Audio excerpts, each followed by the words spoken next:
Bien, empecemos. Cámaras encendidas, micrófonos apagados, por favor.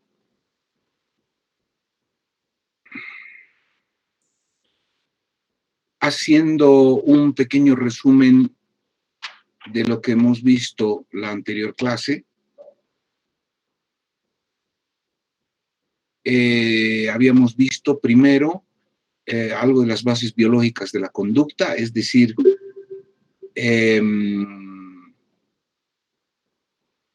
que toda nuestra conducta y todas las enfermedades mentales tienen como base o modificaciones de la química cerebral o anormalidades en la química cerebral. Y en una segunda parte habíamos visto las principales desviaciones de la personalidad, desviaciones básicas de la personalidad, ¿no es cierto? La desviación derecha y la desviación izquierda. Ahora vamos a ver, como está en la diapositiva, las definiciones, algo que hemos visto ya en psicología y en psicopatología, pero como les dije en la anterior clase, es importante insistir en esto porque quiero que lo tengamos bien claro. Las áreas de la salud mental, las principales áreas de la salud mental son tres, ¿no es cierto? La psicología, la psicopatología y la psiquiatría. La psicología, como está en la diapositiva, es la ciencia que estudia la conducta normal. La palabra normal está en mayúsculas, puesto que es el rasgo fundamental que va a diferenciar esta ciencia de las otras ciencias, de las otras dos ciencias de la salud mental, ¿no es cierto?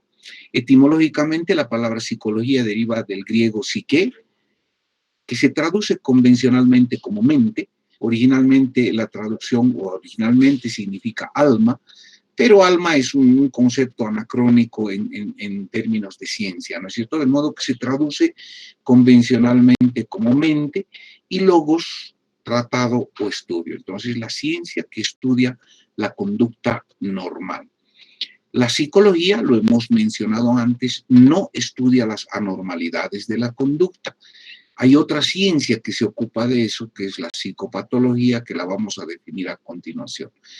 Es lógico pensar que habiendo otra ciencia que se ocupe del estudio de las anormalidades, la psicología no debería entrar a estudiar anormalidad de la conducta. De hecho, en la carrera de psicología, por ejemplo, que son 5 años en cualquier universidad, no se estudia psicopatología, se estudia un semestre, digamos, psicopatología, con la idea de que el psicólogo tenga una idea, digamos, general de lo que son las anormalidades de la conducta, pero no son parte del estudio fundamental de la psicología.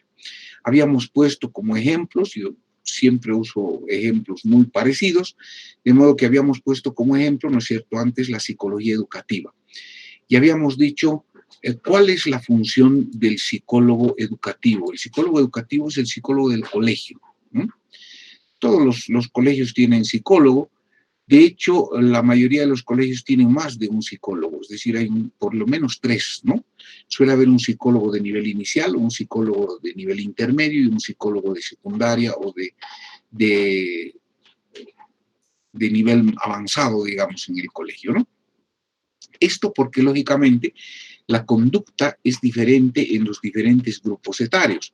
Es muy diferente tratar la conducta o atender la conducta de un niño entre los 7 o 5 y 8, 9 años, atender la conducta de un niño entre 10 y los 12 años más o menos, y atender la conducta de un adolescente entre los 12 y los 18 años más o menos, que es secundaria, ¿no es cierto? Entonces, habíamos visto que ¿cuál es la función del psicólogo en el colegio? ¿Alguien se acuerda? ¿Para qué está el psicólogo en el colegio?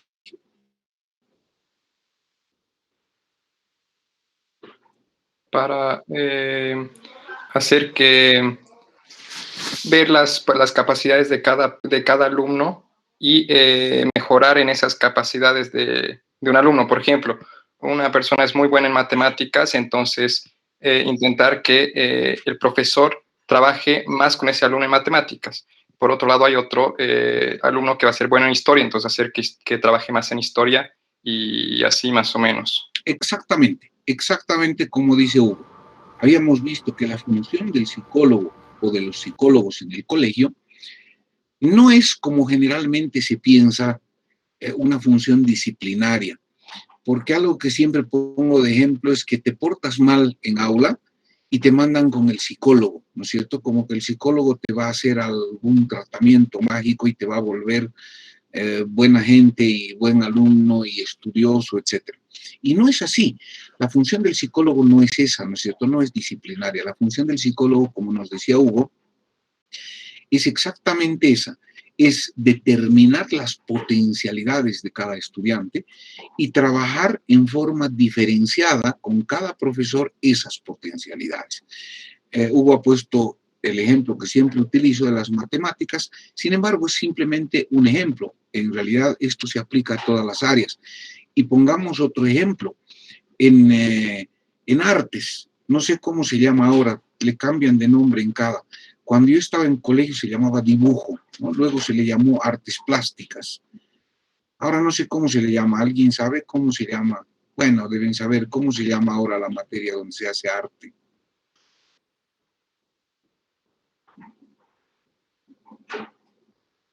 ¿Nada? ¿No se acuerdan?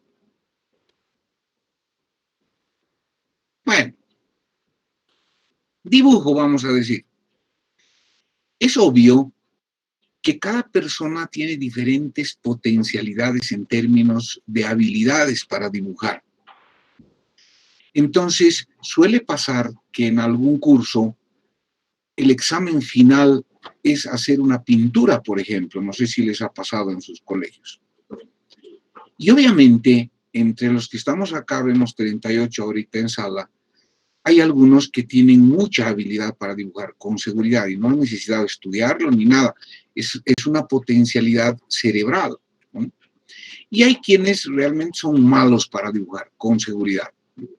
Entonces, no puedes tomar como evaluación una pintura, ¿no es cierto? Porque no puedes exigirles lo mismo a quienes tienen distintos tipos de capacidades. Quien es bueno para dibujar, le exigirás pues una cosa muy linda. A quien es malo para dibujar, te conformarás con que haga un muñequito de esos con sus manitos abiertas, ¿no es cierto? Entonces, lo importante de esto es que no es la función del psicólogo ni detectar ni tratar problemas mentales en los estudiantes. De hecho, en colegio no existe un consultorio psicológico, lo que hay es un gabinete de psicología, que es muy distinto, ¿no? Cuando el psicólogo detecta un niño o un estudiante con problemas mentales, ¿qué es lo que tendrá que hacer? Por lo menos en teoría lo que debería hacer es derivar a ese estudiante a un psiquiatra externo. Más claro todavía, todo lo que es normal es parte de la función del psicólogo. Todo lo que entra dentro de la anormalidad es parte de la atención del psiquiatra. Entonces, habíamos puesto varios ejemplos, ¿no es cierto? La psicología deportiva, que se ocupa de mejorar el rendimiento deportivo, de trabajar con o articular el trabajo de equipo en los deportes de equipo, etcétera. Pero tenemos claro también que no es función del psicólogo deportivo ni diagnosticar ni tratar deportistas con problemas mentales. De hecho, si el psicólogo deportivo detecta a algún deportista con problemas mentales, con anormalidades mentales, ¿qué tendrá que hacer? Derivar al deportista mencionado a un psiquiatra, ¿no es cierto? A un psiquiatra externo. La psicología organizacional, la habíamos mencionado también, es la psicología también llamada psicología laboral. Es la psicología que se ocupa del estudio de los recursos humanos. Actualmente, prácticamente todos los jefes de recursos humanos en las diferentes instituciones son psicólogos organizacionales. ¿Qué estudia la psicología organizacional? Estudia o busca el mejor rendimiento de una empresa a través del manejo de la conducta normal de empleadores y de empleados, básicamente, ¿no? Pero suponemos, de hecho, que los empleadores y los empleados en una fábrica, por ejemplo, son personas mentalmente sanas. De hecho, si el psicólogo organizacional detecta una persona con problemas, con alcoholismo, por ejemplo, lo que debería hacer es derivar a esa persona a un psiquiatra externo. Nicole García, ¿qué estás haciendo? ¿Estás tomando apuntes? te veo con tu No, teléfono lo estoy escuchando. y te No, veo no, con tu teléfono. no, no. No, no me digas que no, te estoy viendo o estoy alucinando. No, estoy anotando lo que dice. Por eso te digo, ¿estás tomando apuntes en tu teléfono? Bueno, Sí, pero lo estoy escuchando. habíamos puesto otros ejemplos, están acá, la psicología judicial, por ejemplo, y en todos los casos habíamos dicho, hablamos de personas mentalmente sanas, ¿no? La psicología judicial estudia la psicología de las partes, es decir, los que acusan, los que se defienden y los jueces, suponiendo siempre que los tres son personas mentalmente sanas. Si encontráramos entre las partes de un juicio alguna de las personas que tiene un problema mental, lo que habrá que hacer es llamar al psiquiatra forense. Ya no es parte del estudio de la psicología judicial. La psicología de la salud es un área de la psicología que estudia la conducta del el enfermo dentro de un hospital. Es una parte especializada de la psicología. Es, digamos, y vale la pena aclararlo, muchas veces cuando estamos trabajando en un hospital, por ejemplo, y he visto muchos colegas médicos hacer eso, se nos ocurre que el paciente, vamos a suponer un paciente terminal, un paciente con un cáncer muy avanzado, y decimos, este paciente necesita apoyo psicológico. Estamos de acuerdo, necesita apoyo psicológico. ¿A quién vamos a llamar? ¿Al psicólogo? Y ahí está la pregunta clave. Muchos colegas lo que hacen es llamar al psicólogo. De hecho, conozco hospitales donde trabajan psicólogos. Y eso no debería suceder. Y les explico por qué. Y les voy a poner un ejemplo para entender bien esto. Hace un tiempo, hace ya unos años, atendí a una paciente en un seguro en la caja de salud de la banca privada que le apareció un nódulo de mama. ¿Mm? Le dijeron hay que operarla, hay que hacer una biopsia excisional, es decir, hay que sacar ese nódulo y ver qué es, ¿no? Aparentemente no es maligno, entonces le dijeron le vamos a sacar el nodulito y vamos a ver. La señora entró a quirófano, sacaron el nodulito, hicieron un estudio anatomopatológico transoperatorio, es decir, mientras ella estaba todavía en quirófano, hicieron el estudio de anatomía patológica y determinaron que se trataba de un tumor maligno, cáncer. Como estaba la paciente abierta, hicieron una revisión y encontraron nódulos incluso en ganglios axilares. ¿Eso qué significa? El ganglio centinela axilar estaba comprometido y probablemente había diseminación más allá todavía de los ganglios. Entonces, en estos casos, teniendo a la paciente dentro del quirófano, la indicación suele ser, depende obviamente del especialista, hacer una mastectomía radical. ¿Qué significa una mastectomía radical? Significa hacer la exéresis de la mama, ¿no es cierto? Toda la parte superficial del músculo pectoral mayor sobre el que yace la mama y hacer un vaciamiento ganglionar axilar, ¿no es cierto? En el entendido de que probablemente haya una infiltración a pectoral mayor y una diseminación hacia ganglios. Entonces, el cirujano le consultó a la familia, porque la paciente estaba obviamente anestesiada en quirófano, le explicó a la familia, les dijo, esto es maligno, está diseminado, tenemos que sacar. La familia está de acuerdo, la familia lo autorizó, dijo, pues tenemos que salvar a nuestra mamá, a la esposa, qué sé yo. Y entonces le hicieron la mastectomía radical con el vaciamiento ganglionar axilar. Resulta que la paciente cuando despierta de la cirugía, ella no sabía que estaba mastectomizada. Estaba toda vendada, no le habían avisado que ya no tenía una mama. ¿Qué se hace en estos casos? Es complicado avisarle a la paciente, porque la reacción de la paciente psicológica obviamente no va a ser buena. Entonces, lo que se hace en estos casos es pedirle al especialista que le dé la información, en este caso al psiquiatra. Me llamaron y me dijeron, me contaron toda la historia, me dijeron, esta señora está mastectomizada, avísele. O sea, mi función era ir y avisarle, señora, ya no tiene mama, ¿no? Se le ha sacado todo. ¿Cómo se hace eso? No es fácil, ¿no? Es bastante complicado. Ahora, para yo hacer el apoyo psicológico de esta paciente, necesito saber varias cosas. Primero, necesito saber el tipo celular del cáncer. Es muy diferente que sea un fibrosarcoma a que sea un adenocarcinoma de mama, por ejemplo, o que sea un liposarcoma de mama. ¿Por qué es diferente? Porque el grado de agresividad de cada tipo celular es distinto. En el ejemplo que les he puesto, el liposarcoma es mucho más agresivo. Segundo, tengo que saber el grado de diseminación del cáncer. Es muy diferente que el cáncer esté localizado, que haya infiltrado, que haya diseminación hematógena, que haya diseminación linfática. ¿Por qué? Porque las complicaciones posteriores y la perspectiva de vida va a ser distinta de acuerdo a eso. Necesito saber el pronóstico que le da el oncólogo. Es decir, cuánto tiempo de vida calcula el oncólogo que va a tener. Porque es en función a todo eso, a que yo le voy a decir, tranquila, no se preocupe, con esto está resuelto, o le voy a tener que decir esto va a ser complicado, va a dar para largo, etc. ¿No es cierto?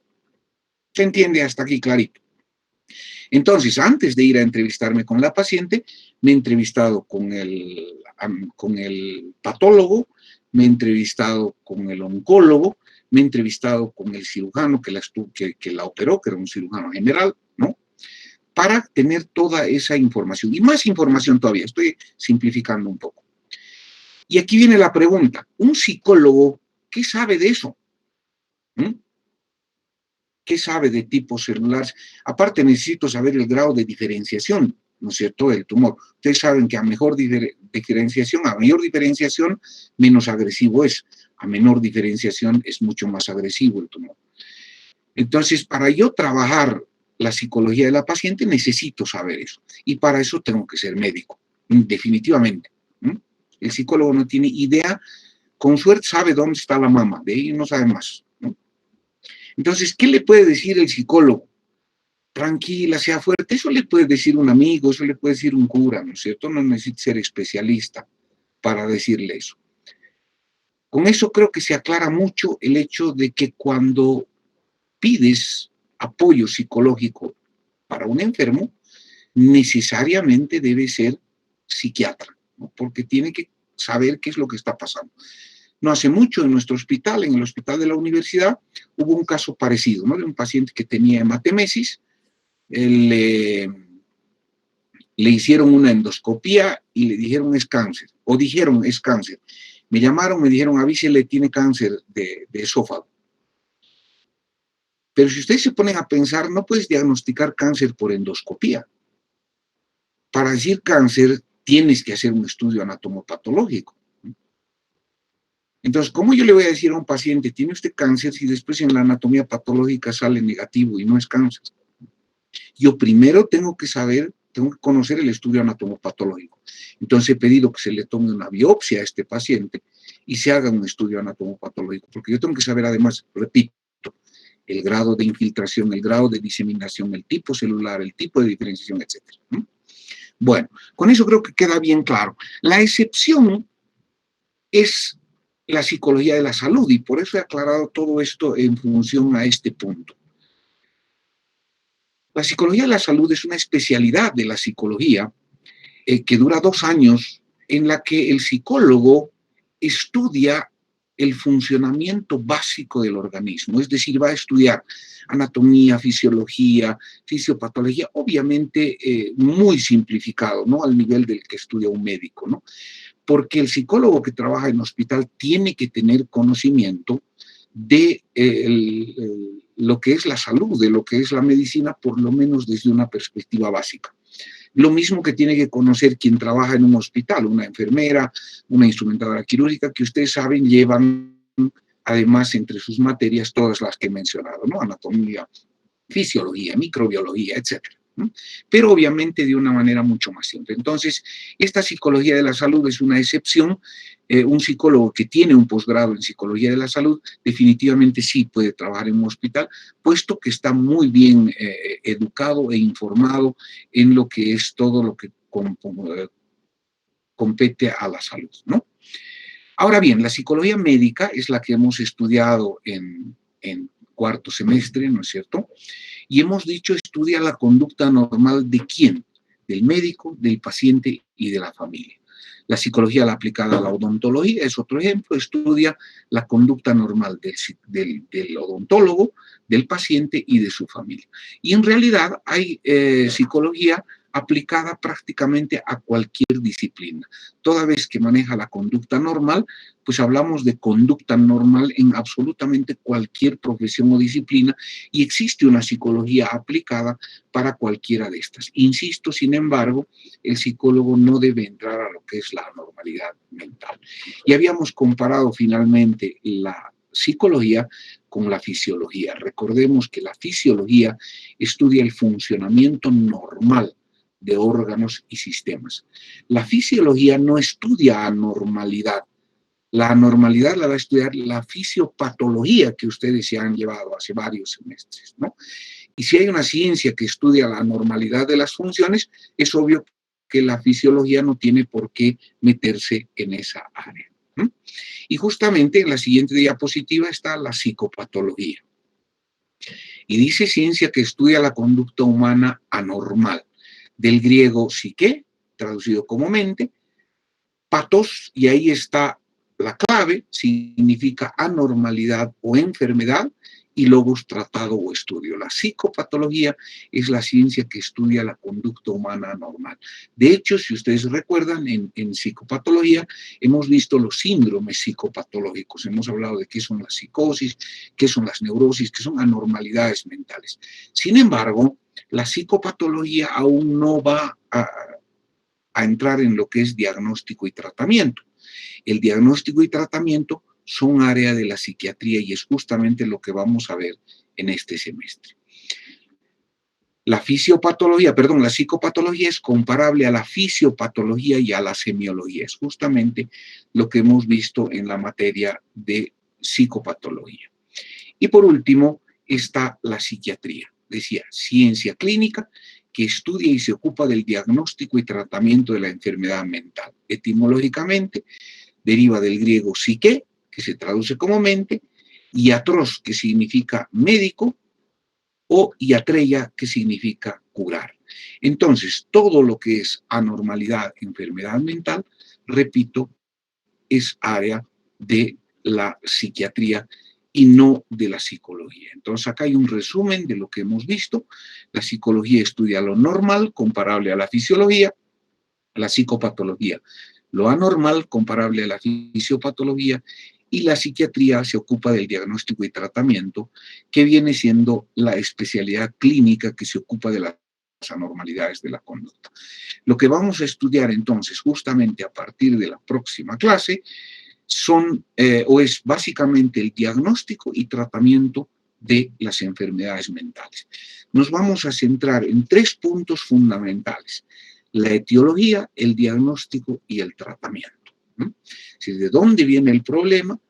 ¿Cómo se diagnostica? Y cuál es el tratamiento de cada una de las patologías. En principio, de los 2 grandes síndromes psicopatológicos, psicosis y neurosis, y más adelante, si nos da el tiempo, vamos a ir afinando en otro tipo de trastornos que no tienen que ver, que no entran ni en la psicosis ni en las neurosis, como son los problemas psicosexuales, los problemas de drogas, problemas de conducta alimentaria, etcétera.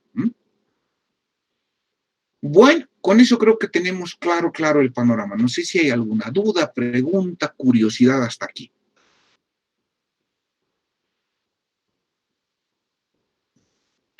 Doctor, yo tengo una pregunta. Entonces, ¿no sería correcto los psicólogos que tratan, entre comillas, las depresiones, que es muy común a nivel mundial, ¿no?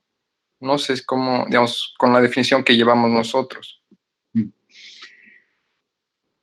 Primero, de acuerdo a lo que hemos visto, por ejemplo, en la primera clase, yo creo que ya tenemos bien claro que la depresión se produce por un déficit de serotonina cerebral.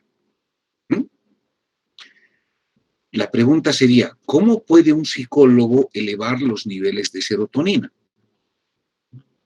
No hay forma. Es exactamente lo mismo que mandemos a un diabético a tratamiento psicológico, que es el ejemplo que puse en la clase anterior, ¿no es cierto? Obviamente el psicólogo le va a ayudar, va a mejorar su estado de ánimo, etcétera, pero su glicemia va a seguir alta. La única forma de bajar la glicemia es utilizar medicación, ¿no es cierto? Lo mismo, la única forma de tratar una depresión real es utilizar medicamentos. Para eso son los antidepresivos, ¿no es cierto? Ahora, acá hay dos problemas. Uno, la gente no debería ir al psicólogo, pero va al psicólogo. De hecho, va primero al psicólogo antes que al psiquiatra. ¿Por qué? Uno, por ignorancia, porque no sabe lo que estamos estudiando ahora nosotros, por ejemplo. El común de la gente no lo sabe. De hecho, hay gente que no cree en la depresión, se los he comentado el otro día. Ayer he atendido a una chica que está peleando con su mamá porque ella está haciendo el tratamiento, se siente mucho mejor y su mamá está con que no debías tomar esos medicamentos, que son malos para tu salud, que producen adicción, todo lo que hemos comentado, que son mitos urbanos, ¿no? Y que es producto del no conocimiento, de la ignorancia. Lo curioso es que a veces ni los psicólogos y a veces muchos psiquiatras no conocen esta diferencia claramente. Y lo que hacen los psicólogos es invadir el terreno de la psiquiatría. En realidad se trata de ejercicio ilegal. He hablado ayer con una psicóloga a propósito del caso de una niña y la niña dijo que la psicóloga le está dando medicamentos. La psicóloga se negó, pero eso sucede. ¿Cómo un psicólogo puede dar medicamentos cuando la idea de usar medicación es que mínimamente hayas llevado farmacología? Además, tienes que saber para qué se usa cada medicamento, ¿no es cierto? Las indicaciones, contraindicaciones, farmacodinámica, tiempo de acción del medicamento, vida media de un medicamento, interacciones medicamentosas, efectos colaterales. ¿Y sabe algo de eso el psicólogo? Absolutamente no. Entonces, lo que se trata es de una invasión.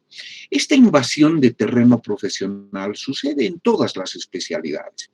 Ustedes deben saber que hay enfermeros que hacen abortos y que se hacen decir doctor.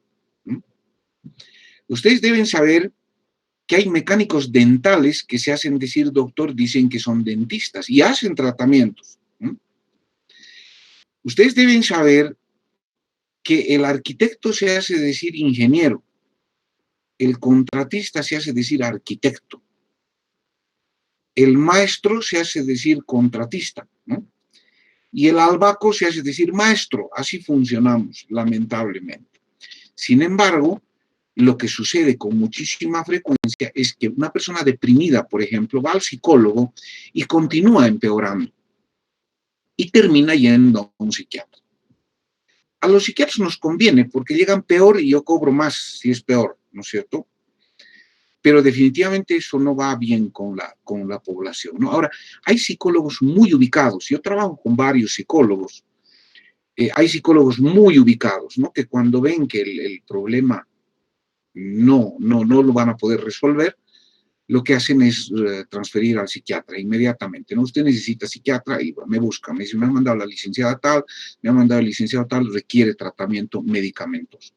Entonces, la pregunta es, ¿para qué sirve un psicólogo clínico? Y la diferencia está en la misma definición, normalidad y anormalidad. Y voy a poner algunos ejemplos. Baja autoestima es un buen ejemplo. ¿La baja autoestima será una enfermedad?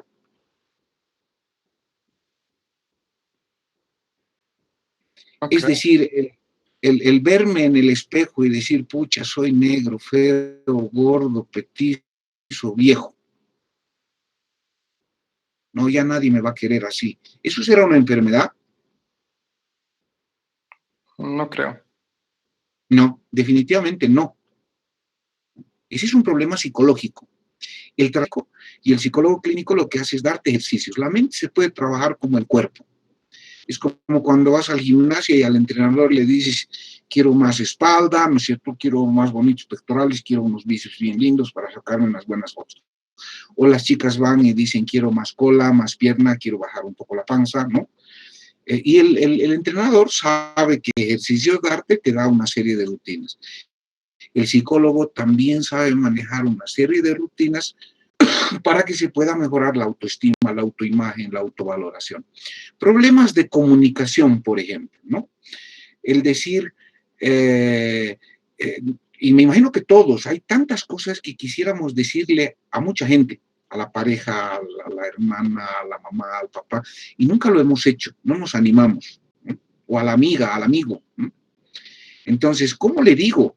No me atrevo. ¿Eso es una enfermedad? Tampoco, ¿no es cierto? Entonces, lo que puedes hacer es ir al psicólogo clínico, te va a dar pautas para mejorar la comunicación, ¿no? El control de la ira, que hay hasta películas sobre el control de la ira, ¿no es cierto? Hay personas muy fosforitos, se enojan, se ofenden con cualquier cosa, ¿no? Se enojan y te dejan de hablar, después se dan cuenta, te piden disculpas. Eso tampoco es una enfermedad, ¿no es cierto? Entonces, uno de los puntos claves es diferenciar cuándo hablamos de conducta normal y cuándo de conducta anormal. No es fácil, algo de eso hemos visto en psicopatología, ¿no es cierto? No es fácil porque no hay un límite de decir, pucha, ya te pasaste a lo anormal, al psiquiatra mañana, ¿no? No, hay un amplio espacio que es el continuum salud-enfermedad en el que uno va yendo hacia lo anormal o yendo hacia lo normal. Pero creo que con eso queda más claro el ámbito de acción de la psicología clínica y de la psiquiatría. Ahora, como les digo, el psicólogo, el cementerio no rechaza muertos, ¿no? Entonces, vas al psicólogo con una enfermedad y el psicólogo, pues, mientras te pueda cobrar, va a hacer maravillas, ¿no es cierto? Se va a inventar cosas que te van a ayudar indudablemente, pero si hablamos de una depresión química como la que hemos visto, no va a mejorar, ¿no? No solo hay una invasión o una intromisión, digamos, del psicólogo en el área de la psiquiatría, el neurólogo también. Hay gente muy desubicada, ¿no? Que dice, tengo un problema de nervios. ¿Quién es especialista en nervios? El neurólogo, y va al neurólogo. Y el cementerio no rechaza muertos. Montones de neurólogos que andan tratando problemas de insomnio, de ansiedad, de depresión, que son problemas de conducta. Eso no tiene nada que ver con lo neurológico, ¿no? He visto anuncios incluso de neurólogos que dicen, se atiende problemas de ansiedad, depresión. Es como que yo ponga mi anuncio y diga, soy psiquiatra, se atiende epilepsia, distonías neurovegetativas, no sé, ¿no? Cuestiones que son propias de la neurología. Pero en todo sucede eso, ¿no? Incluso existe invasión del ámbito de la gastroenterología, ¿no? Han debido ver ustedes que hay gastroenterólogos, que hay incluso una sociedad de gastroenterólogos que atienden problemas de anorexia y bulimia nerviosa. ¿La anorexia nerviosa será un problema gastroenterológico? Si hay algo mal en tu tubo digestivo. Todos tienen una idea de lo que es la anorexia nerviosa. ¿Habrá algún problema en el tubo digestivo? No, está perfectamente normal. El problema es mental y es del área de la psiquiatría. Hay intromisión de la urología, ¿no? Personas con disfunción eréctil van al urólogo. O sea, ¿habrá algo malo en las vías urológicas en la disfunción eréctil, comúnmente llamada impotencia? Piénsenla un poquito. ¿Habrá algo mal morfológica, fisiológicamente en el pene? Absolutamente no. Es un problema mental. Hay casos en que sí, ¿no? La diabetes produce disfunción eréctil por un daño vascular a la larga, pero son cosas raras, ¿no? Entonces, esto sucede mucho, y no solo en psiquiatría, en todas las especialidades, creo yo, ¿no? Hay toda una queja permanente de los cirujanos plásticos, de cómo los cirujanos generales se meten a operar, qué sé yo, los dermatólogos se meten a hacer liposucción, lipoescultura, cosa que no debieran, eso es parte de la cirugía plástica, ¿no? Los otorrinos se meten a hacer cirugía estética de nariz y peor, los plásticos se meten a hacer cirugía funcional de nariz. Es una pena, pero así funcionamos. En todo caso, en la especialidad que ustedes tuvieran van a ver que hay intromisión, pero que a la larga incluso resulta beneficiosa, porque a la larga va a terminar en manos del especialista. El especialista va a tener que corregir la barbaridad que ha hecho el que no es especialista. Hay un programa de televisión que se llama Botch, no sé si lo conocen, de unos cirujanos plásticos que andan resolviendo las burradas que hacen otros que se meten a cirujanos plásticos. O sea, eso pasa en todo lado.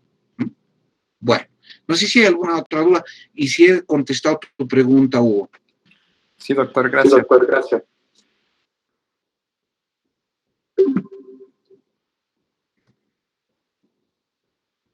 ¿Hay alguna pregunta más, alguna duda? Bueno, la próxima clase entonces vamos a... Yo le pregunto. Adriana primero, por favor, y después Rafaela. Dale, Adriana. Entonces, Doc, cuando veamos, digamos, las diferentes enfermedades psiquiátricas, vamos a ver también la parte de psicopatología, ¿no? O sea, van a estar adosadas las dos juntas. Sí, prácticamente sí. ¿Por qué? No, nada, o sea, eso era la pregunta. En realidad, en la psicopatología lo que hemos visto son grupos de enfermedades, pero no hemos visto diagnósticos ni tratamientos. Aquí lo que vamos a hacer es concretamente, vamos a empezar, por ejemplo, con la psicosis y vamos a empezar concretamente con la esquizofrenia. Ya hemos visto las características generales de la esquizofrenia en psicopato, pero ahora vamos a ver concretamente cómo se hace el diagnóstico y cuál es el tratamiento de la esquizofrenia. Luego de la paranoia, así hasta terminar psicosis, luego vamos a empezar con los problemas de las neurosis, cómo se tratan las fobias, la ansiedad generalizada, el trastorno de pánico, etcétera. O sea, sigue el mismo curso de la psicopatología, pero acá ya no solo vamos a describir la enfermedad, sino la vamos a diagnosticar y tratar, ¿no? Rafaela. Doctor, una preguntita, es una curiosidad más que todo. Estas enfermedades mentales, por ejemplo, la depresión o el insomnio y eso, pueden tener, o sea, yo sé que es un desequilibrio hormonal y todo eso, ¿no ve? Su causa... Bueno, hormonal, entre comillas. Los neurotransmisores son hormonas, pero lo correcto es neurotransmisores. Perdón, transmisores. Pero sus causas son así, por decir así, de la nada o tienen algún aspecto social. Los aspectos sociales son desencadenantes, nunca causan. Bueno, pueden en algunos casos. Siempre les digo, en medicina no hay leyes, ¿no? Pero hay algunas formas de enfermedad mental que se llaman reactivas y que se producen como consecuencia de un estrés crónico. Ahí sí es externa la causa, ¿no? Y les pongo un ejemplo. La pandemia. La pandemia está ocasionando problemas mentales al por mayor de ansiedad y depresión, básicamente, ¿no? Y lo que sucede es que llevamos un año y pico de cambiar totalmente nuestro estilo de vida, ¿no? Y eso es un estado de tensión, de tensión crónica, que en algunos casos predispuestos hace que la persona desarrolle enfermedades. Pero en la gran mayoría de los casos, los problemas son constitucionales. Eso lo vamos a explicar en la primera clase. Sí, en la primera clase, la próxima clase, vamos a explicar el origen constitucional de la gran mayoría de las enfermedades mentales. Es decir, para decirlo más claramente, hay factores predisponentes que son básicamente genéticos y hay factores desencadenantes que pueden ser los sociales, por ejemplo, ¿no? Con eso creo que está un poco más claro. Sí, gracias, doctor. Pero la próxima vamos a ver esto. Ahora, cuando tienes el desbalance, la enfermedad aparece de la nada, entre comillas. No sé si alguno de ustedes sufre de ansiedad. Estás lo más tranquilo, no hay ningún problema, y de pronto empiezas a sentir ansiedad, como un miedo, una sensación desagradable en el pecho, como que algo va a pasar, ¿no? Cuesta respirar, cosas así, y de la nada. ¿Qué ha pasado? Ha habido un cambio químico en el cerebro, ¿no? En ese caso hablamos de enfermedades endógenas. Eso lo vamos a ver, repito, la próxima clase, porque eso se aplica casi a todas las enfermedades mentales, no solo mentales, a las metabólicas. Voy a poner muchos ejemplos también cuando hablemos de eso, de otras enfermedades como la diabetes, la hipertensión, enfermedades metabólicas, ¿no es cierto?, que tienen básicamente el mismo origen que las enfermedades mentales, ¿no? Gracias, doctor. ¿Por qué, Rafaela? Algo más. Y es bueno, como dice Rafaela, es una curiosidad más que todo, es bueno disipar la curiosidad aquí porque ustedes saben, la parte de la salud mental es una de las partes más flacas en la formación del médico, ¿no? Es una de las cosas que menos sabes. Hay varias, ¿no? Varias especialidades que sabes poco, pero no es bueno salir con dudas, ¿no es cierto? Y estamos en el último curso. Yo no soy de los que se enojen porque pregunten cosas por curiosidad, así que pregunten todo lo que quieran. Hay que aprovechar. Bueno, la próxima vamos a empezar con psicosis entonces y ya vamos a hablar, como les digo siempre, del diagnóstico y del tratamiento. Nos vemos el miércoles próximo. Que les vaya muy bien. Gracias, doctora. Gracias, doctor. Hasta Chao, chao. Hasta luego. Muchas gracias. Chao, hasta luego. Hasta luego, doctor. Chao, hasta luego. Doctor. Chao, Jorge. Chao, chao. Doctor. Chao, hasta luego. Hasta luego, doctor.